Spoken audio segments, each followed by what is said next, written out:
My best friend betrayed me with my girlfriend on my birthday, so I exposed his biggest crime and watched everything they once had go up in flames. I, a 24-year-old male, caught my girlfriend, a 23-year-old female named Abby, in bed with my best friend on my birthday. Yes, you read that right. I met Abby during my sophomore year of college at this lame campus mixer. She was this hot brunette with killer green eyes and curves in all the right places. But it wasn't just her looks. She was confident, ambitious, and had this laugh that could make anyone smile. She approached me when I was just chilling by the drinks table, a typical IT major in my natural habitat. When she walked straight up and started talking about the band playing, we clicked immediately. My best friend, a 24-year-old male named Peter, had been in my life since freshman year when we got paired as roommates. We survived terrible professors, all-nighters, and that one disastrous road trip to Vegas together. The guy was practically my brother. Peter was always the cool one between us. He played guitar, knew how to talk to people, and somehow managed to ace exams without studying. I was the tech nerd who helped him fix his laptop whenever he spilled energy drinks on it, which was like every other week. It was a classic dynamic. He'd get us invited to parties, and I'd make sure we had rides home and didn't end up in jail. When I introduced Peter to Abby, he gave me this nod, like he was proud of me for landing this hot girl. The way he scanned her up and down should have been my first red flag. But I was just happy my best friend and girlfriend got along. What a concept, right? Abby was a communications major with a minor in psychology. During our junior year, we all lived in this crappy off-campus house with two other guys. Peter's room was right next to ours, with these paper-thin walls that made privacy a joke. When Abby and I started dating, Peter was super supportive, always inviting us, both to hang out, though now I think maybe he was a little too supportive. The dude would literally text her memes at 1 in the morning. But hey, what did I know? I was the boyfriend, right? We all graduated together 2 years ago. I landed this entry-level software engineering gig that paid decent money for someone with student loans up to their eyeballs. Peter got this fancy marketing coordinator position at a startup that he wouldn't shut up about. Abby started at a PR firm downtown. Adult life. Here we come. The three of us still hung out all the time. Movie nights, game nights, weekend trips. We were those annoying 20-somethings who thought we had life figured out because we had actual jobs and could afford name-brand cereal. Peter would always suggest these group activities, and I thought it was cool that he made the effort. Turns out he was just looking for excuses to be around my girlfriend, the ultimate third wheel who was actually the main character in his own mind. I should mention our friend group included a girl named Sloane, which becomes important later. This absolute smoke show, who Peter had been crushing on since freshman orientation, was the type who didn't even know how hot she was. She was smart, funny, and somehow managed to make sweatpants look like runway fashion. Abby hated her. She would get all weird whenever Sloane was around, checking what I was looking at, suddenly needing to sit in my lap.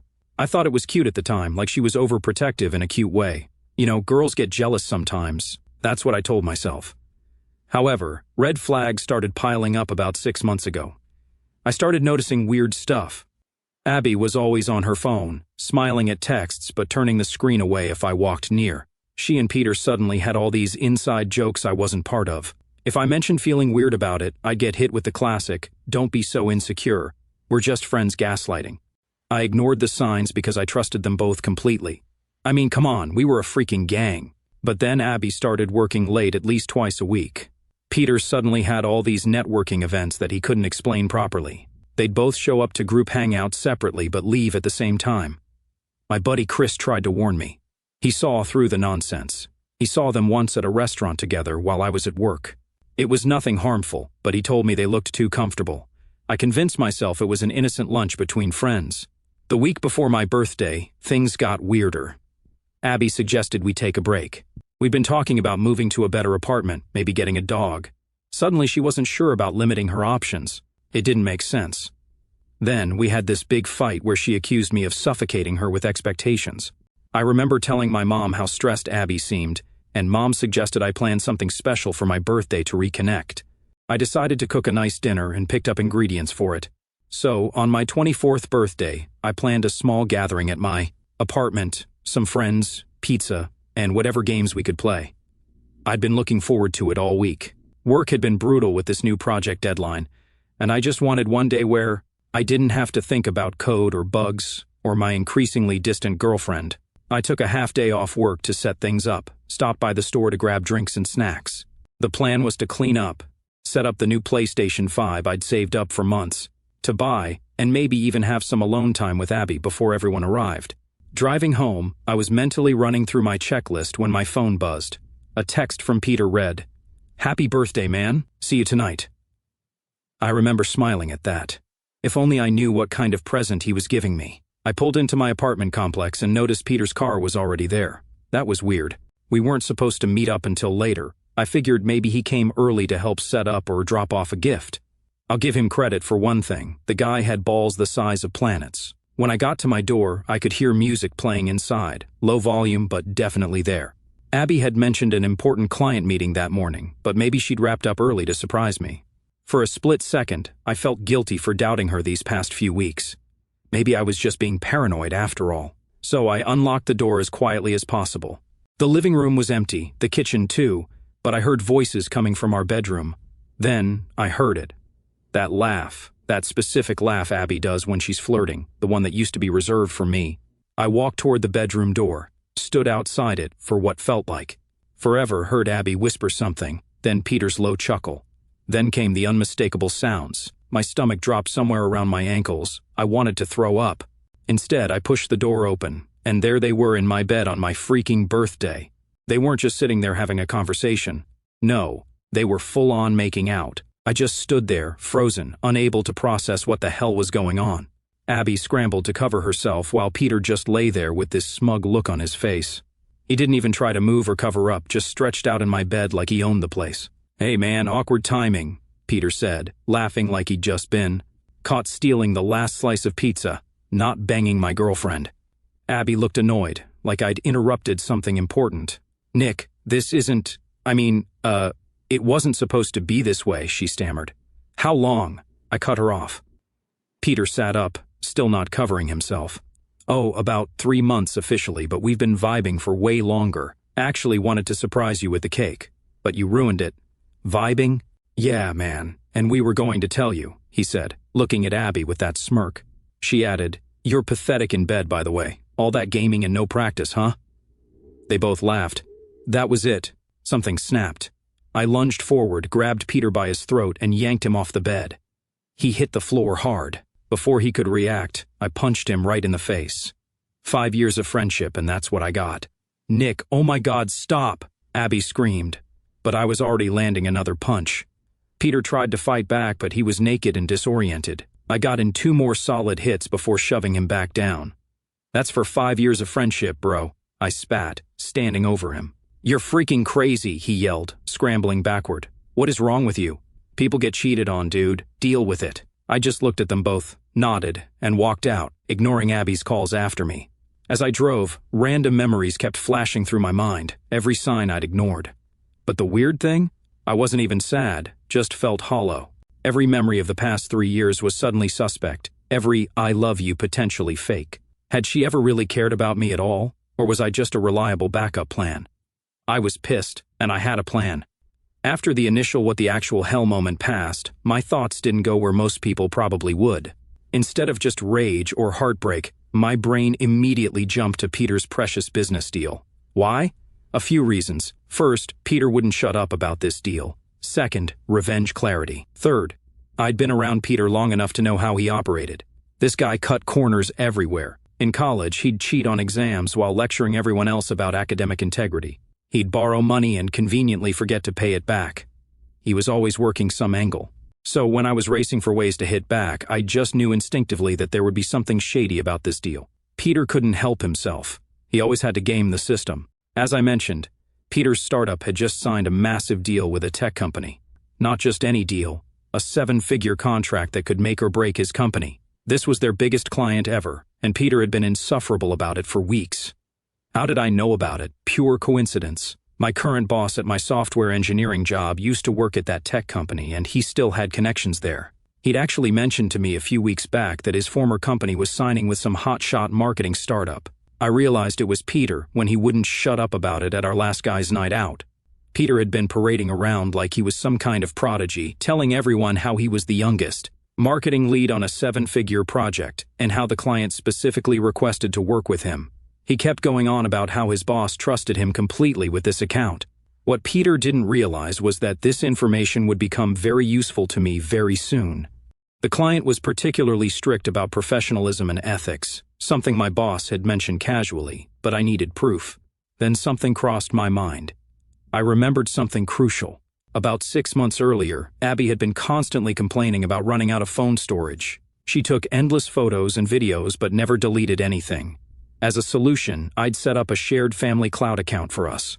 It was cheaper than her buying more storage on her own, and it seemed like a good idea at the time. I'd even shown her how to access it and manage her backups. But here's the thing, she never really paid attention when I explained the technical details. Classic Abby move. She'd nod along while scrolling through Instagram, then later claim I never showed her how to use it. So, while she knew her photos were backing up somewhere, she had no idea that I could access everything that synced to our shared account. This meant her phone had been automatically backing up not just photos but messages, documents, and app data to our shared cloud storage. Everything. And she had no clue at all. When this realization hit me, it was like finding a key to a room full of evidence. Technology 1, cheaters 0. I spent the night in my car outside a 24-hour Walmart. Peak adulting, I know. Just scrolling through 3 months of messages between them made me physically sick. The pet names, the planning, the jokes at my expense, screenshots of my texts to her that they laughed about together, plans. For weekends when I thought she was visiting her sister, hotel receipts Peter had forwarded to her with winky faces. By morning I had missed calls, 28 from Abby, 15 from Peter. Their panic was almost cute. The timestamps showed they'd started calling about an hour after I left, probably after finishing their session first. I didn't bother responding. Instead, I kept going through their message history. When I noticed something wild, Peter had been forwarding work emails to Abby. This idiot was using his company email for their little affair. But here's where it gets good. While scrolling through their messages, I found actual proof that Peter was scamming his company and clients. The dude was literally bragging to Abby about how he was ripping people off. He'd write stuff like, "These tech guys are such suckers. They never check the analytics and just bump their budget 30% for no reason. Vegas weekend, here we come. Oh yeah, that professional development conference Abby supposedly attended, that was their weekend getaway, funded by Peter's scamming. What an absolute tool. So, instead of answering their panic calls, I just texted Peter, check your email. Then I sent screenshots of their messages to his boss, HR, and that big client he was always bragging about. Not just the cheating stuff, but all the evidence of him bragging about overcharging clients and faking reports. The dude literally incriminated himself in company emails he forwarded to my girlfriend. It was like they wanted to get caught. After hitting send, I drove to a diner, ordered the biggest breakfast they had, and waited. Call it petty, but I wanted to be doing something normal when their worlds collapsed. I was halfway through my pancakes when the first text from Peter came through. What the hell did you do? I didn't respond, just kept eating and watched the messages pour in. Answer your phone. This isn't funny, Nick. Wait, how the hell did you even get these? Please, let's talk. You're making a big mistake, bro. Each message was more desperate than the last. I finished my breakfast and drove to a coffee shop with free Wi-Fi set up my laptop and did something productive, looking for a new apartment. No way was I staying in a place where I'd have those mental images every time I walked into my bedroom. 48 hours passed and things escalated fast. After sending that email, I went back to my apartment when both would be at work and packed some of my essential stuff. Before I left, I took one last look around the apartment we'd shared for years. So many memories, now all tainted. Then my phone blew up while I was driving away. Peter had been called into an emergency meeting with HR, his boss, and client reps. The messages weren't just inappropriate. They showed him bragging about overcharging the client, cutting corners, and planning to milk them dry before moving to a competitor. That client pulled their massive contract on the spot. By 4 p.m, Peter was doing the cardboard box walk of shame out of the building. Guess that corner office didn't work out after all, huh, buddy? I didn't respond to his desperate texts, just drove to the new apartment. For the first time in 24 hours, I felt something close to peace. They had humiliated me in the most personal way possible. Now they were going to pay for it. I took a long shower and slept for 12 hours straight. The next day, I'd have to deal with Abby, but I'd won round 1. Abby started spamming me. What did you do? Peter just got fired because of you. This is insane. You can't ruin someone's career over a stupid mistake. Answer your phone, Nick. I didn't respond. Instead, I called my landlord and explained the situation, minus the gory details. The guy was surprisingly understanding when I said I needed to break my lease due to relationship issues. Around 7 in the evening, the text started again. Abby wrote, "Nick, please, can we talk about this like adults? I know you're hurt, but this isn't the way to handle it. Like adults." The irony of her suggesting we handle things maturely after what they did made me laugh. I'd caught them in my bed on my birthday and they'd laughed about it, but sure, I was the one being immature. Peter's messages were less diplomatic. "You had no right to bring my work into this. This was between us." As if betraying your friend was some kind of interpersonal dispute that should be settled privately. I finally responded to him with a single text. "Nothing was between us. You made sure of that." Then I blocked him. That night, Peter showed up wasted. I had no idea how he tracked my new place. He was pounding on my door, screaming about how I'd ruined his life. My neighbor's Ring doorbell caught everything, him threatening to end me before passing out in the hallway until the cops came. That video equaled an instant restraining order. Pro tip, don't threaten someone's life on camera. They teach that in Marketing 101, right? I wasn't even there to witness it. My neighbor, this cool older guy, texted me about it. "Your drunk friend is making a scene. Should I call the cops?" I told him I wasn't home, and that Peter definitely wasn't my friend. So old Frank handled it from there. Oh, and I forgot to mention the cherry on top. That birthday cake I forgot to cancel got delivered to my workplace. My CO workers, clueless about the drama, brought it out during our morning meeting. Instead of "Happy birthday to the best boyfriend ever," it said, "I'm leaving you for Peter." Sorry. Yeah. Abby had changed the message, planning to dump me at work on my birthday. Picture 10 engineers suddenly going dead silent as they stared at that cake. My boss saw it, ended the meeting, and gave me the week off after I explained everything. As I was leaving, Peter's former boss requested a LinkedIn meeting. They wanted to know if I had more information about client mismanagement. Turns out, Mr. Marketing Genius had been cutting corners everywhere. I agreed to the meeting but made it clear I wasn't interested in a vendetta, just sharing information they should know. Apparently, Peter had been falsifying reports for months, claiming marketing successes. That never happened, and taking credit for campaigns he barely worked on. His boss seemed pissed. Abby showed up at my place crying that night, saying we could work through this. I just spoke through the Ring camera. "Get away. I don't want to hear a thing. Nick, please, if you just listen for 5 minutes. What we had was real." "Peter was a mistake," she pleaded. I cut her off. "Which time was the mistake, Abby?" She started crying harder. "Real tears or performance art?" I couldn't tell anymore. "I didn't mean those things I said about you. I was just trying to impress Peter. I was stupid." "Well, you can impress him as much as you want." "Don't come here again," I said, ending the call, feeling calm. 3 days ago, the sight of her tears would have destroyed me. Now they barely registered. 1 week post-explosion, and I'm still putting pieces together. The meeting with Peter's ex-boss was eye-opening. The dude hadn't just been scamming that one client, he'd been doing it for years. Taking kickbacks, inflating expenses, stealing ideas from junior employees. The company is pressing charges for fraud. Turns out, his youngest marketing lead title was because nobody with actual experience would pull the shady stuff he was doing. The meeting happened at this fancy coffee shop downtown. Apparently, Peter had been running what amounted to a small-scale embezzlement operation. He'd create fake vendor invoices, get them approved, then split the payments with friends who posed as contractors. A classic scam, just executed by someone arrogant enough to document it all in company emails. The whole time, I kept thinking about how Peter had lectured me about lacking ambition when I chose my stable tech job over startup life. How he'd brag about his hustle and making moves. Turns out his moves were just straight-up criminal. After his wasted meltdown at my place, Peter went to Abby, expecting sympathy. She wouldn't let him in. According to our mutual friend Chris, who's been keeping me updated even though I didn't ask, Peter accused her of ruining his life and not being worth the trouble. His revenge? Sending screenshots of their conversations to her PR firm, which has a strict morality clause. The screenshots showed her discussing confidential client info, a huge ethics violation, and planning to fake sick days for their weekend trips. Abby got suspended, pending investigation. Karma was working overtime. Not so friendly after all. Chris filled me in over lunch, clearly enjoying the drama while trying to act sympathetic. Dude, he showed up at her place around midnight, completely wasted, yelling about how you'd ruined his life and how she needed to fix it.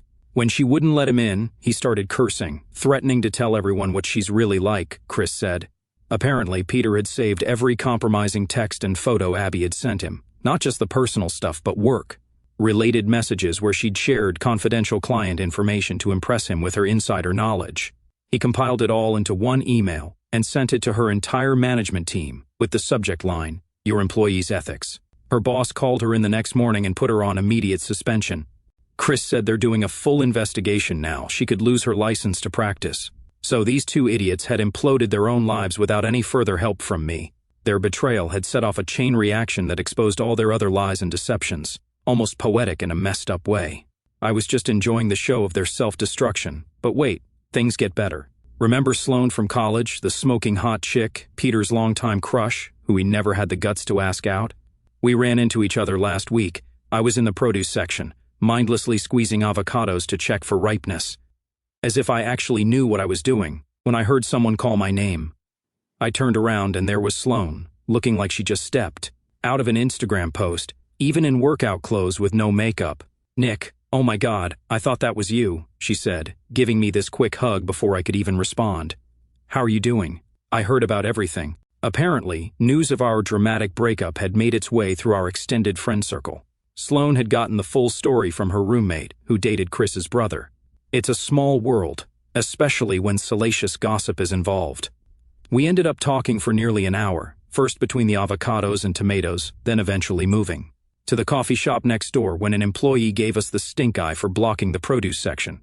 Sloane filled me in on her life since graduation, working as a physical therapist, just out of a long-term relationship herself, training for a half marathon. "I always thought something was off with them," she admitted. "Abby used to give me these weird looks whenever I talked to you, and Peter would get super strange if I mentioned dating anyone." Turns out, Abby had spent our entire relationship trying to keep me away from Sloane. Any group event where Sloane was invited, Abby would suddenly have a headache or an early morning. She'd even told mutual friends that Sloane had tried to hit on me at a party, completely fabricated. We exchanged numbers purely as friends, or so I told myself. I've completely settled into my new place, which is closer to work with better security. No coincidence there. Then, out of nowhere, I got a call from Abby's mom. "Nick, it's Carol, Abby's mother," she said when I picked up. "I wanted to thank you for sending her documents and photos. That was very decent of you. In the old apartment, Abby didn't show up to take the rest of her stuff when I broke the lease, so I mailed the important stuff to her parents, only because I respected them." There was an awkward pause before she continued. "I also wanted to say how sorry I am about what happened," she said. She hesitated. "This is, well, very messed up. It was the most satisfying moment. Our friend group had planned a camping trip. I got a text from Chris. Trip canceled. Nobody wants to go with Peter after what he did. We've got your back. They tried creating a new group chat without me to salvage the trip. Everyone left that chat too. Loyal friends are apparently a thing that still exists. Who knew? And the strangest development? Peter's former company offered me a job. During their investigation, they were impressed by my attention to detail and integrity. I'm considering it, though working there seems weird, but maybe fitting. The salary is almost double what I make now, so there's that. Nothing heals wounds like a fat paycheck and karma standing by your side, am I right? The offer came via email from the boss with the subject line, "Turning lemons into lemonade." "We need someone who understands both the technical side and has the integrity to help us implement better security protocols," he wrote. "Your handling of a difficult personal situation showed character. We could use more of that." The position would be Senior Systems Analyst, a serious step up from my current role. More responsibility, better benefits, and yes, nearly double my current salary. That was a double win for me. To refresh your memories, I'm the guy who caught his girlfriend and best friend in bed together, and I took revenge with minimum effort. So, it's been 3 months post-birthday disaster, and things have finally settled. The professional fallout? Peter is facing serious legal consequences. What started as a workplace investigation became criminal charges for fraud, embezzlement, and corporate espionage. The dude had been selling company info to competitors for years. The FBI got involved. That escalated quickly from marketing coordinator to potential inmate in less than a year. Apparently, Peter had been downloading proprietary marketing strategies and client lists, then selling them to competitor agencies, not just snippets of information, but entire campaigns, contact lists, and pricing structures. When the investigators searched his laptop, seized during the fraud investigation, they found encrypted folders with data from at least 3 different companies he'd worked for. I also took the job at his former company, It felt weird at first, but they've been amazing. Better pay, supportive environment, and I'm doing work I actually care about. My new boss mentioned they've implemented strict background checks because of what happened. They call it the Peter rule behind closed doors. I'm laughing my ass off. My legacy is improving corporate America, one cheating ex-friend at a time. And guess what? I got a random text from Peter's mom like 2 weeks ago, apologizing for her son and saying she'd always consider me a positive influence in his life. It was a harder conversation than expected after knowing his family for over 4 years. She always made the best food at family gatherings. Her text came out of nowhere on a Tuesday afternoon. "Nick, it's Peter's mom. I hope it's okay to reach out. I wanted to apologize for Peter's behavior. We raised him better than this. You were always such a good influence, and I'm sorry things ended this way. I always considered you as a son." I sat staring at those words for a long time, unsure how to respond. This woman had treated me like a second son for years. I'd spent holidays at their house, helped her carry groceries, fixed her computer countless times. In some ways, losing Peter's family hurt almost as much as losing him. I finally replied with a simple thank you and assured her she had nothing to apologize for. It wasn't her fault. She asked if we could meet for coffee sometime, and I surprised myself by agreeing.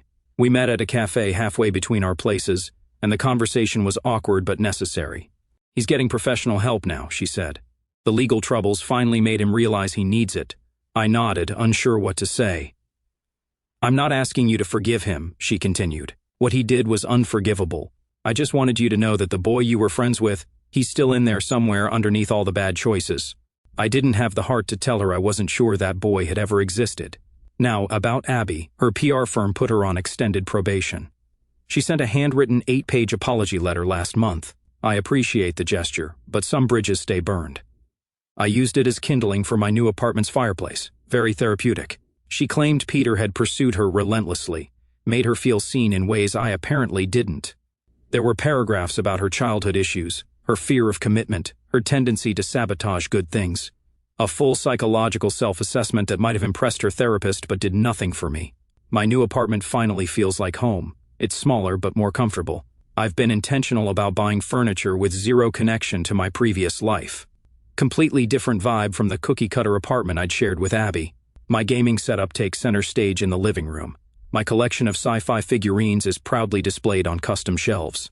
The whole place feels more authentic, more me. But the unexpected plot twist? Sloan? What started as casual texting evolved into coffee meetups, then actual hangouts.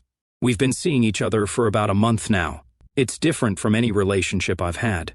Honest, straightforward, no games. We're taking things slow, building on actual friendship. The fact that it drives Abby absolutely insane, according to mutual friends, is just a bonus I pretend not to enjoy.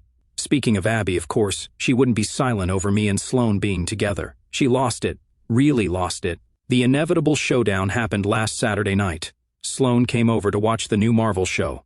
We ordered food, cracked open some sodas, and were just chilling on the couch when my doorbell rang around 10 in the evening. I figured it was the neighbors complaining about the sound, thin walls in the new place, so I wasn't prepared for what happened next. I opened the door and there stood Abby, looking like she'd been crying and drinking in equal measure. Her makeup was smeared, her hair a mess, and she reeked of tequila. Before I could even react, she pushed past me into my apartment. "So this is why you wouldn't answer my calls?" she yelled when she spotted Sloan. "You're screwing her now?" Sloan stood up, looking completely blindsided. "I should probably go," she said. "No, stay," I said, then turned to Abby. "What are you doing here? How did you even find my address?" "Chris told me," she slurred. "I had to see if the rumors were true." She pointed at Sloan. You always planned this, didn't you, even when I was with him?" Sloan shook her head. "That's not true." "You," Abby screamed. "You're nothing but a backstabbing bitch." I stepped between them. "That's enough. You need to leave now." "Oh, protecting her already." Abby laughed and sobbed. "You never protected me like that. You were always too busy with your stupid coding." "Maybe because you were screwing my best friend behind my back," I shot back. She lunged toward Sloan again, but I caught her arm. "Touch her, and I'm calling the cops," I said quietly. "You're already on probation at work. Want to add assault charges?" That seemed to cut through the drunk rage. She yanked her arm away and took a step back, tears streaming down her face. "You ruined everything," she whispered. "You ruined Peter's life. You ruined my career." I walked to the door and opened it. "You need to leave now, or I really will call the cops." She stood there for a moment, swaying slightly. Then her face crumpled. "I still love you," she whispered. "Cut the crap," I said. "I'm with Sloane now. There's nothing between me and you anymore." That was the final blow. She stared at me for a long moment, then walked out without another word. I closed the door behind her, half expecting to hear more screaming or pounding. But she just left, defeated. Sloane finally spoke. "She's unbelievably crazy. Yeah, sorry about that." "So, where were we?" We sat back down on the couch, continued watching our show, and I realized I hadn't felt this content in years.